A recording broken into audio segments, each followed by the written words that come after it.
अच्छा जी। Dear students, अभी जो है वो हम 9 क्लास के अंदर लाइव हैं। आई होप कि आप लोगों को मेरी जो है वो आवाज़ आ रही है। आज जो है वो हमने लास्ट लेक्चर के अंदर जो है वो हमने जब फ्रेजेस की टाइप्स की, और उसके बाद हमने जो अभी तक ग्रामर में पढ़ा था उसको जो है वो हमने कर लिया है, रिवाइज कर लिया सारा टोटल। अब आज जो है वो हम करने जा रहे हैं टाइप्स ऑफ क्लॉजेस। ठीक है, जिस तरह हमने फ्रेजेस की टाइप्स की थी, मैंने सोचा कि क्लॉज की भी जो है वो टाइप्स कर लें। तो उसके बाद जो है चलिए शुरू करते हैं जी। आज हम करने जा रहे हैं बिस्मिल्लाहिर्रहमानिर्रहीम टाइप्स ऑफ क्लॉजेस। अच्छा जी, इसमें हमारे पास जो पहले नंबर पर है वो है एडजेक्टिव, या फिर इसे जो है वो रिलेटिव क्लॉज भी कहते हैं। पहले नंबर पे हमारे पास कौन सी टाइप है जी? एडजेक्टिव क्लॉज, या फिर इसे जो है वो हम रिलेटिव क्लॉज भी कह सकते हैं। अब देखें, आपको पता है कि एडजेक्टिव जो है वो क्या करता है कि एडजेक्टिव, सिंस एडजेक्टिव मॉडिफाइज इन नाउन प्रोनाउन। एडजेक्टिव जो है वो जुमले के अंदर किसी नाउन या किसी प्रोनाउन को मॉडिफाई करता है। तो इसी तरह जो एडजेक्टिव फ्रेज है, वो भी जो एडजेक्टिव क्लॉज है वो भी सेम काम ही करती है, वो भी किसी नाउन को ही मॉडिफाई करती है। द एडजेक्टिव या फिर रिलेटिव क्लॉज जो है does the same in the sentence. तो सेंटेंस के अंदर जो मौजूद नाउन होता है, एडजेक्टिव क्लॉज जो है वो उस नाउन को ही मॉडिफाई करती है। एग्जाम्पल इसकी कर लेते हैं। जैसे मैं कहूँ कि I signed up for the course, I signed up for the course which Professor Miller which Professor Miller was teaching। अब आपको पता है ये हम काम पहले भी कर चुके हैं कि क्लॉज क्या होती है। आपको पता है कल हमने इसकी डेफिनेशन वगैरह भी की थी लास्ट लेक्चर में। सब बच्चों ने डेफिनेशन ठीक बताई, जिसलिए आपको पता है कि क्लॉज। अब इसके अंदर ये देखें कि ये जो हमारी क्लॉज है विच प्रोफेसर वाज टीचिंग, ये एक्चुअली बेसिकली नाउन को मॉडिफाई कर रही है। किसको मॉडिफाई कर रही है? इस जुमले के अंदर जो मौजूद कोर्स है इसको मॉडिफाई कर रही है कि मैंने उस कोर्स के लिए जो है वो साइन अप किया है जो कि प्रोफेसर मिलर पढ़ा रहा है। अब यहाँ पर हम कोई और बात भी कर सकते हैं कि मैं कहूँ I signed up for the course which I like the most, जो मैंने सबसे ज्यादा पसंद किया। अब यहाँ पर कोर्स के बारे में हमारी बात जो है वो बदल गई है। तो इसका मतलब है कि ये आगे बयान की ये जो अल्फाज हैं, ये जो टुकड़ा है इस जुमले का, ये जो क्लॉज है, ये बेसिकली अपने से पहले वाले नाउन को मॉडिफाई कर रही है। ठीक है। तो ऐसी क्लॉज जो किसी नाउन को जुमले के अंदर मॉडिफाई करती है उसे हम क्या कहते हैं? एडजेक्टिव क्लॉज है। ठीक है। एक और इसकी एग्जांपल कर लेते हैं। लेट्स से जी, मैं कहता हूं कि the women who lives next door feeds our cat when we are away। जब हम घर से दूर होते हैं तो वो जो औरत जो हमारे घर के साथ वाले घर में रहती है वो हमारी बिल्ली को जो है वो खाना खिलाती है। अब इसमें देखें कि एक हमारे पास who lives next door, ये जो हमारे पास क्लॉज है who lives next door, ये किसको मॉडिफाई कर रही है? इस वुमेन को। इससे पहले बयान किया कि नाउन को, वो औरत जो साथ वाले घर में रहती है। क्योंकि ये जो है वो सिचुएशन चेंज भी हो सकती है। इसके बारे में हम कुछ और बात भी लिख सकते हैं कि मैं कहूँ a woman who is 65 years old, वो जो 65 साल बूढ़ी औरत है। तो अब यहाँ पर देखिए उस औरत के बारे में हमारी जो इंफॉर्मेशन है जो हम बात करना चाहते हैं वो चेंज हो गई है। ठीक है, तो इसमें हमने किसको मॉडिफाई कर दिया है, हमने यहाँ पर जो है उस नाउन को, जो नाउन वुमेन के नाम से आया है यहाँ पर, उसको हमने मॉडिफाई किया है। तो ये जो इस जुमले की क्लॉज है ये हमारी बेसिकली एडजेक्टिव क्लॉज है। अच्छा जी, बेसिकली ये इसके अंदर जो रिलेटिव प्रोनाउंस आपको ज्यादातर नजर आते हैं हमें, चले मैं आपको ये लिख देता हूँ कि how to find adjective clause.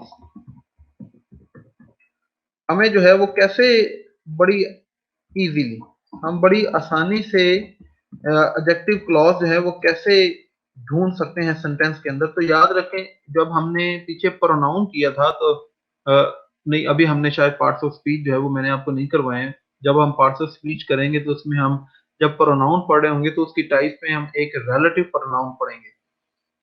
वो उसकी डेफिनेशन तब देखेंगे कि रिलेटिव प्रोनाउन क्या होता है। तो बेसिकली जिस जुमले के अंदर रिलेटिव प्रोनाउन इस्तेमाल होता है तो उस रिलेटिव प्रोनाउन से जुड़ी हुई जो क्लॉज होती है वो हमारी एडजेक्टिव क्लॉज बड़ी जो है वो बन जाती है। तो इसलिए हमें जो है वो बड़ी आसानी से पता चल जाता है। एक तो पहले ये कि जो भी रिलेटिव प्रोनाउन इस्तेमाल होती है उससे हमें पता चल जाता है कि ये इसके बाद जो क्लॉज है वो एडजेक्टिव क्लॉज है। जैसे कि हु, विच, दैट, whom। ठीक है, इसके अलावा जो अदर कंजंक्शंस होती हैं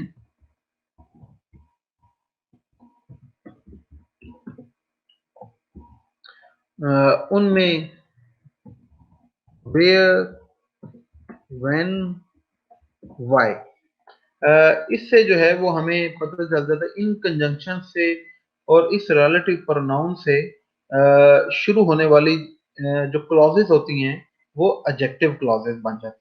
ये आप अल्फाज इनको नोट डाउन भी कर सकते हैं, इसको अपने पास लिख लें, ये आपके काम आएंगे बच्चों। अच्छा जी, अब आ जाते हैं क्लॉज की जो दूसरी टाइप है उसके ऊपर। दूसरी टाइप है जी एडवर्ब क्लॉज। ठीक है, अब आपको ये भी पता है कि एडवर्ब क्या करता है। Since adverbs modify a verb and adjective or another adverb, comma, the adverb class does the same। जुमले के अंदर जो एडवर्ब होता है वो बेसिकली किसी वर्ब को, किसी एडजेक्टिव को या जुमले में बयान किए गए किसी और एडवर्ब को मॉडिफाई करता है। तो लिहाजा जो एडवर्ब क्लॉज है it functions the same in the sentence as well. तो वो क्लॉज भी जुमले के अंदर किसी वर्ब को मॉडिफाई कर रही होगी, किसी एडजेक्टिव को मॉडिफाई कर रही होगी या फिर किसी और एडवर्ब को मॉडिफाई कर रही होगी। इसकी मैं एग्जांपल आपको करवा देता हूं कि मैं कहूं ही was 10 when his mother died।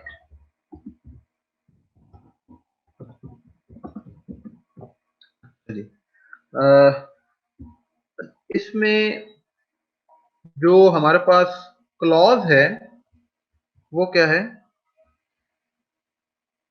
ये क्लॉज है हमारे पास। He was 10 when his mother died। अब इसमें जो हमने मॉडिफाई किया है वो हमने वर्ब को मॉडिफाई किया। वर्ब मॉडिफाइड कौन सा है, वॉज। कितने साल का था। ठीक है, इसमें हमने जो हेल्पिंग वर्ब यही हमारा जो है वो मेन वर्ब के तौर पर इस्तेमाल हो रहा है। तो जो वर्ब मॉडिफाई हुआ है वो बेसिकली यहाँ पर वॉज हुआ। और भी इसकी जो है वो हम एग्जांपल कर सकते हैं, लेकिन इससे पहले जो है वो मैं आपको एक नोट लिखवा दूं, इससे आपको जो है वो बड़ी आसानी हो जाए करेगी जो एडवर्ब क्लॉज है उसको अंडरस्टैंड करने के लिए कि एडवर्ब क्लॉज किसको कब मॉडिफाई करती है और कैसे उसको तलाश किया जा सकता है। तो ये याद रखिए कि जो एडवर्ब क्लॉज है ये जुमले के अंदर क्या बताती है, इट टेल्स टाइम, वक्त का तयन करके बताती है, रीजन, कोई वजह बताती है कि ऐसा क्यों हुआ, ठीक है, कंडीशन, कोई शर्त बताती है कि इसकी शर्त क्या है, कंसेशन, कोई मतलब ग्रांट या एक्नॉलेजमेंट, ठीक है, मैनर बताती है कि ये वाक्य जो है वो हुआ कैसे है, डिग्री बताती है कि किस दर्जे में किस हद तक हुआ है, कंपैरिजन,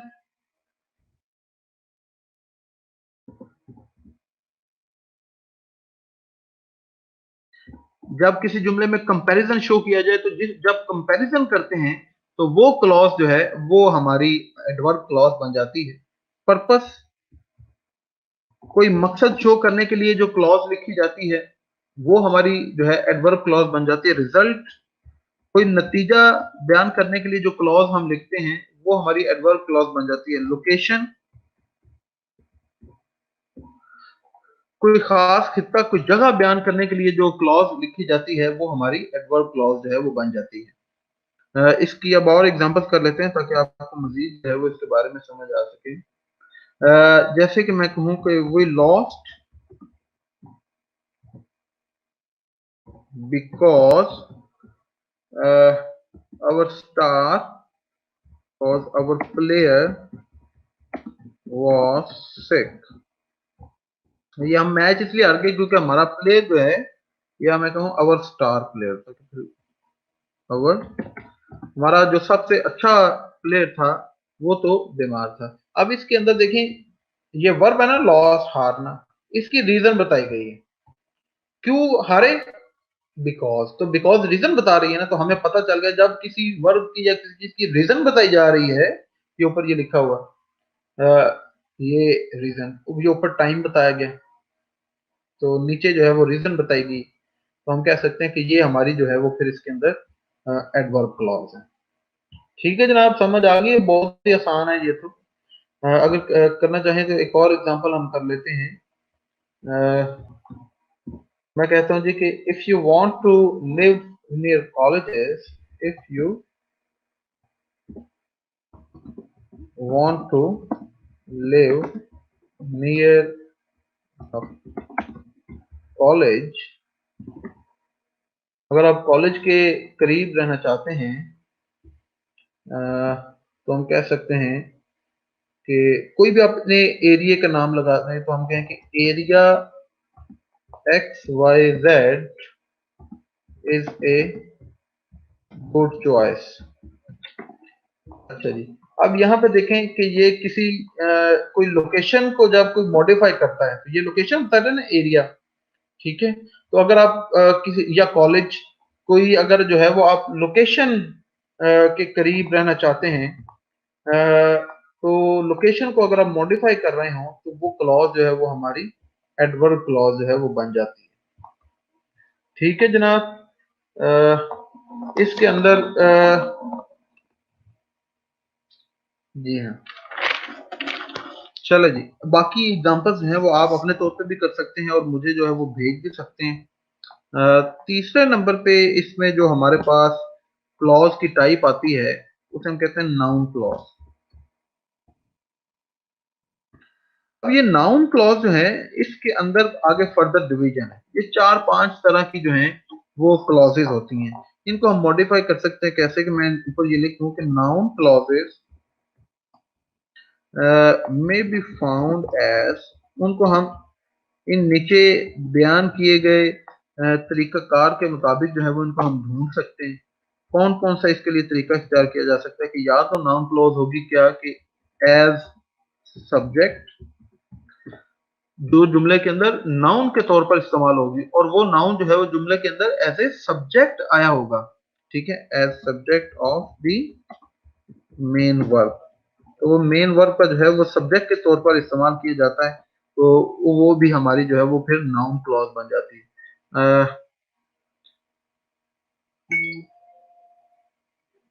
फॉर एग्जाम्पल जैसा कि मैं कहूँ कि that she is failing puzzles में, और ये बात कि वो फेल हो रही है, ये बात मुझे जो है वो पजल करती है। अब इसके अंदर जो है वो जो मेन वर्ब है वो पजल, ठीक है, और इस वर्ब का जो सब्जेक्ट है वो ये है जो इसके साथ जो, ठीक है, ये इसके ऊपर एक्शन हो रहा है ना, कि उसका नाकाम होने का जो एक्शन जो है, उसका नाकाम होना बेसिकली एक एक्शन प्रोड्यूस कर रहा है, वो ये कि वो मुझे पजल कर, मुझे परेशान कर रहा है। तो ये इस जुमले के अंदर एज ए सब्जेक्ट इस्तेमाल हुई है, तो हम जो है वो कह सकते हैं कि ये इस जुमले के अंदर हमारी जो है वो नाउन क्लॉज है। अच्छा जी, उसके बाद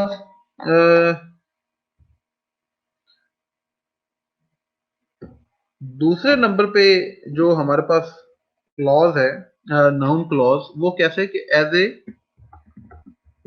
direct object of the main word. जैसे ये एज ए सब्जेक्ट इस्तेमाल की जा सकती है, इसी तरह ये एज एन ऑब्जेक्ट भी जुमले के अंदर जो है वो इस्तेमाल की जा सकती है। जैसे मैं कहूँ कि we do not know whether he is agreeable, हमें नहीं पता कि वो इत्तेफाक करने वाला है या नहीं, ठीक है। अब ये याद रखिए क्लॉज जो है वो किसी कंजंक्शन के साथ जुड़ी होगी, जैसे यहाँ पर ये दैट के साथ जुड़ी है, पीछे भी आप एग्जांपल में देख रहे हैं। अब इसके अंदर जो हमारा ऑब्जेक्ट है, जो वर्ब का ऑब्जेक्ट है, जानना, क्या चीज जानना कि वो एग्रीएबल है या नहीं है, तो ये हमारे सब्जेक्ट का चूंकि ऑब्जेक्ट यहाँ पर इस्तेमाल हुआ हुआ है जुमले के अंदर, जो है वो एज ए नाउन इस्तेमाल हो रहा है, as a direct object of the main verb इस्तेमाल हो रही है ये क्लॉज, तो हम कह सकते हैं कि ये हमारी नाउन क्लॉज है। लेकिन नाउन क्लॉज के अंदर कौन सी, एज ए ऑब्जेक्टिव क्लॉज। पिछले जुमले में हमने एज ए सब्जेक्टिव क्लॉज देखा था, अब हम ऑब्जेक्टिव क्लॉज देख रहे हैं। अच्छा जी, इसके बाद हम देखते हैं जी तीसरे नंबर पे जो हमारे पास क्लॉज है, जो ये नाउन क्लॉज को हम किस तरह इस्तेमाल कर सकते हैं, वो है as object to the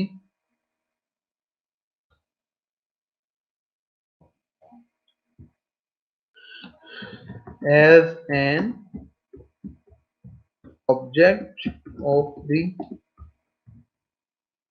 preposition। जैसे हमने पीछे जो है वो जेरंड फ्रेज वगैरह नहीं पढ़ी थी, याद है ना, वो जेरंड फ्रेज के अंदर भी वो कैसे कॉम्प्लीमेंट के तौर पे ऑब्जेक्ट ऑफ द preposition भी आ सकता है, बिल्कुल उसी तरह ये नाउन क्लॉज जो है, ये भी जुमले के अंदर उसी तरह इस्तेमाल होती हैं। लेकिन चूंकि वो फ्रेज है और ये क्लॉज है, इसके अंदर भी वर्ब, इसके अंदर वर्ब होना जरूरी है, उसके अंदर वर्ब नहीं होता। ये आप याद रखें कि यहाँ पर आप देखें कि आपको एक ने जो है वो उसके साथ वर्ब जरूर नजर आएगा। तो ये जुमले के अंदर प्रेपोजिशन के ऑब्जेक्ट के तौर पर भी जो है वो इस्तेमाल की जा सकती है। इसकी एग्जांपल भी हम कर लेते हैं। जैसे मैं कहूँ कि I made a list of what the box contains. Box के अंदर जो है वो क्या क्या चीजें मौजूद हैं। कंटेन्स की जस्ट का पास्ट है, तो हम जो है वो कंटेन कर लेते हैं, पास्ट ही यूज करेंगे। तो इसके अंदर जो है वो देखिए प्रेपोजिशन ऑफ है, और ऑफ के बाद जो ऑब्जेक्ट है वो ये कि व्हाट द बॉक्स कंटेन, ये हमारी जो है वो as an object of preposition. ये भी हम जो है वो जो नाउन क्लॉज है वो उसको इस तरह भी इस्तेमाल कर सकते हैं, या इस तरह भी ये यूज होती है। ठीक है जनाब, आगे आ जाते हैं जी हमारे पास जो चौथी जो नाउन क्लॉज की टाइप है, वो है कि एज प्रेडिकेट नॉमिनेटिव। एज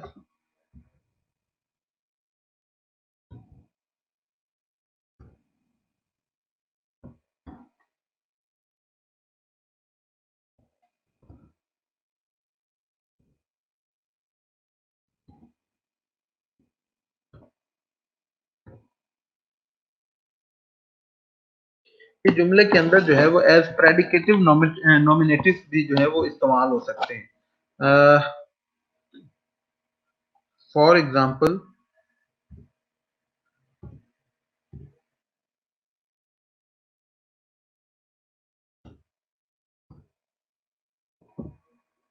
मैं कहता हूँ this is how I solve the mystery. इस तरह से मैंने ये राज जो है, ये जो मिस्ट्री है, उसको सॉल्व किया है। इसके अंदर बेसिकली जो ये क्या होता है कि जो कॉमन वर्ब है उनके बाद ये जो है वो इस्तेमाल की जाती है। तो इसके अंदर जो हमारी क्लॉज है वो ये है, how I solve the mystery. ठीक है, ये मैं आपको जो है वो कुछ जो कॉमन वर्ब्स हैं वो उनका लिखवा भी देता हूँ।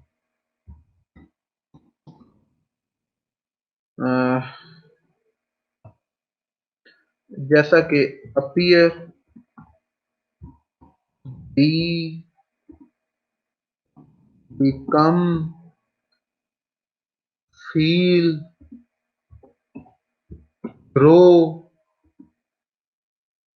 Sound, smell, pay, taste, etcetera. ये इन वर्ब्स के साथ जो है वो ज्यादातर जो है वो इस्तेमाल की जा सकती है। ये कॉमन वर्ब्स जो हैं वो आते हैं। ठीक है जी, तो ये नॉमिनेटिव है। ये आपको पता है ना, नॉमिनेटिव आपने जो है वो एट्थ में भी ये सारी चीजें पढ़ी हुई हैं, आपको पता होगा कि प्रेडिकेट हमने कर लिया, प्रेडिकेट नॉमिनेटिव मतलब जो प्रेडिकेट जो जुमला होता है, जो प्रेडिकेटिव पार्ट होता है। अच्छा जी, इसके बाद हमारे पास आखिरी जो नाउन क्लॉज है वो ये है कि ये इस्तेमाल की जा सकती है इन opposition to the subject और ऑब्जेक्ट। जुमले के अंदर मौजूद जो सब्जेक्ट या ऑब्जेक्ट होता है उस उसके ऑपोजिट, उसके मुखालिफ कोई चीज बयान करने के लिए जो है ये इस्तेमाल की जा सकती है। फॉर एग्जाम्पल जी, मैं कहूँ the news that they had won, that they had won, uh, elated the class, elated the class। अच्छा, अब ये देखें कि मतलब ये सब्जेक्ट के साथ या ऑब्जेक्ट के साथ भी ये इस्तेमाल की जा सकती है। ये हमारा सब्जेक्ट है द न्यूज, ठीक है, और इस सब्जेक्ट के साथ जो क्लॉज जुड़ी है दैट दे हैड वन, जो उस सब्जेक्ट को बेसिकली फर्दर जो है वो मॉडिफाई कर रही है, उसके बारे में हमें मजीद जो है वो कोई बात बता रहे हैं। तो ये बेसिकली नाउन ही है द न्यूज। तो नाउन को फर्दर मॉडिफाई करने के लिए जो है जो उसके बारे में मजीद मॉडिफाई तो नहीं, हम ये कह सकते हैं उसको फर्दर एक्सप्लेन करने के लिए वो कौन सी खबर थी कि वो जीत चुके हैं। ठीक है, तो ये उसने उस खबर को एक्सप्लेन किया। तो जब किसी नाउन को जो है वो एक्सप्लेन करना हो तो जो क्लॉज लिखते हैं वो भी जो है वो नाउन क्लॉज कहलाती है। और उसको कैसे लिखा जा सकता है, या इसकी बेशुमार इस तरह के एग्जांपल जो है वो हमारे सामने हम रोजमर्रा की किताबों के अंदर पढ़ते हैं। ठीक है, ले ये बेटा मेजर जो है वो क्लॉजेस की तीन टाइप्स हैं जो आज हमने की हैं। सबसे पहले जो है हमारे पास एडजेक्टिव या रिलेटिव क्लॉज है। उसको मैं मॉडिफाई कर देता हूँ। हमने यहाँ पर लिखा है कि since adjective modifies a noun, जो एडजेक्टिव होता है वो जुमले के अंदर किसी नाउन या प्रोनाउन को मॉडिफाई करता है। The adjective clause does the same in this sentence. तो लिहाजा जो एडजेक्टिव क्लॉज होती है वो भी जुमले के अंदर यही काम करती है, वो किसी नाउन को मॉडिफाई करती है। एग्जाम्पल जैसे I signed up for the course which professor Miller was teaching. मैंने वो कोर्स साइन किया जो प्रोफेसर पढ़ा रहा था। अब यहाँ पे बेसिकली हमने मॉडिफाई किसको किया, कोर्स को, कि कौन सा कोर्स। ठीक है, तो ये कोर्स जो है हमारा नाउन है, तो लिहाजा यहाँ पर नाउन जो है उसके बारे में हमें बात पता चलती है, उसको हम मॉडिफाई करते हैं, तो ये हम कह सकते हैं कि ये एक एडजेक्टिव फ्रेज है जो किसी नाउन को मॉडिफाई कर रही है, उसके ऊपर इम्पैक्ट शो कर रही है। इसी तरह आगे हमारे पास अगला सेंटेंस है, the woman who lives next door. औरत जो अगले साथ वाले घर में रहती है, मतलब नेबर है जो, अगर मैं यहाँ पे ये भी लिखूं the woman who is our neighbour, तो वो भी, अब यहाँ पे बेसिकली वुमन नाउन है और उसको यहाँ पे उसको मॉडिफाई कर, उसका इम्पैक्ट उसके बारे में मजीद हमें बात पता चली, तो ये हम कह सकते हैं एडजेक्टिव। कैसे हम एडजेक्टिव क्लॉज जो है वो उसको ढूंढ सकते हैं आसानी से, एक तो ये कि रिलेटिव प्रोनाउन के साथ जुड़ी हुई जो क्लॉजेज होती हैं वो, और बाकी कंजंक्शंस के साथ वेयर व्हेन व्हाई के साथ जुड़ी जो क्लॉजेज होती हैं वो हमारी एडजेक्टिव क्लॉज होती है। उसके बाद दूसरे नंबर पे हमारे पास आ जाता है कि एडवर्ब क्लॉज। ठीक है, एडवर्ब क्लॉज जो है, क्योंकि एडवर्ब जुमले के अंदर किसी वर्ब को, किसी एडजेक्टिव को या किसी और एडवर्ब को मॉडिफाई करता है, तो एडवर्ब क्लॉज भी जुमले के अंदर, माफ कीजिएगा, एडवर्ब क्लॉज भी जुमले के अंदर ऐसा ही काम करती है। फॉर एग्जाम्पल जैसे मैं कहूँ he was 10 when his mother died, तो यहाँ पे हमने जो वर्ब मॉडिफाई किया वो वाज है।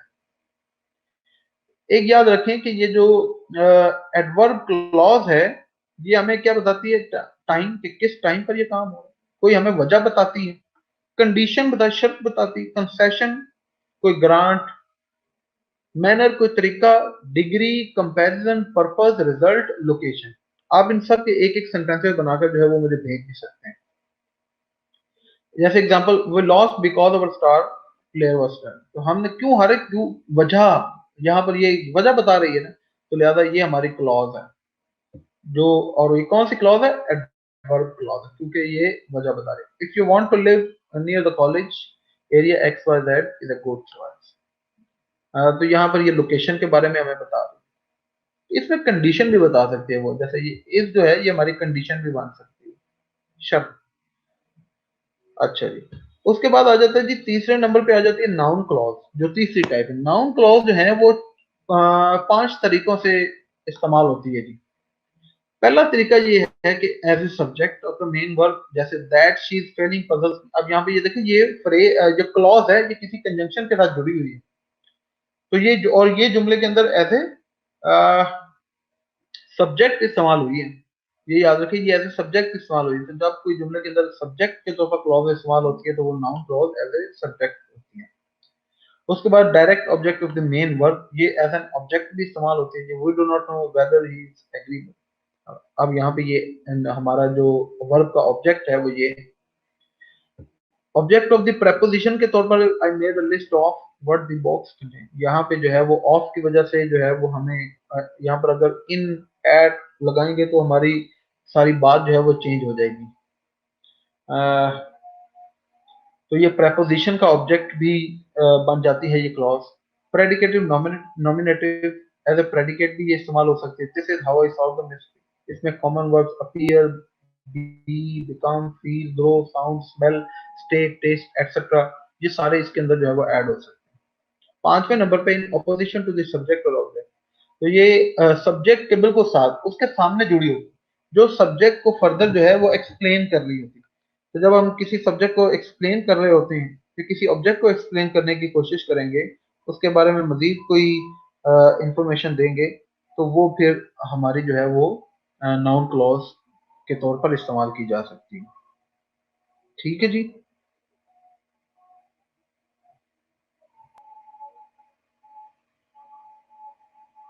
चलो जी, अब आपका टेस्ट अभी कंप्लीट हो जाएगा। टेस्ट के बाद आपका रिजल्ट भी जो है वो आपको शो हो जाएगा। मुझे अब आप यहाँ पर इजाज़त दें। इंशाल्लाह कल आपसे दोबारा मुलाकात होगी। दुआ में याद रखें, अपना ख्याल रखें, और लेक्चर एंड होने के बाद जितने बच्चे भी अभी मेरा बेटा ये लेक्चर देख रहे हैं, वो लेक्चर एंड होने के बाद आपको फौरन जो है वो ऑप्शन आएगी कि रिव्यू द टेस्ट। अगर जो लेक्चर है आज का, उसके बारे में आपने रिव्यू जरूर छोड़ने हैं, 5 स्टार दें। कल इंशाल्लाह इन क्लॉसेस की टाइप को हम ज्यादा डिटेल में पढ़ेंगे, ताकि जो बच्चे कह रहे हैं कि नहीं समझ आई उनको और ज्यादा समझ आ जाए, ये चीजें आपके राजपास हो जाए। ये एमसीक्यूज आते हैं ये पेपर के अंदर, ये 100% ये क्वेश्चन होता है टाइप ऑफ क्लॉजेज और फ्रेजेस का, ज्यादा हमने ये छोड़ने नहीं है। कल इंशाल्लाह मजीद पढ़ेंगे। आपने लेक्चर के ऊपर रिव्यू जरूर देना, और वो जो नए बच्चे हैं वो ऊपर मेरी प्रोफाइल को क्लिक करके जो है वो मुझे फॉलो जरूर करें, ठीक है। और वो आपके सामने ऑप्शन आ जाएगी फॉलो, तो आपने वो फॉलो जो है वो क्लिक कर देना है। मेरे साथ आज तक के लिए इतना ही। चलो 30 सेकंड्स रह गए, एक दफा ये खत्म हो जाए फिर इंशाल्लाह जो है वो वाइंड अप कर लेंगे।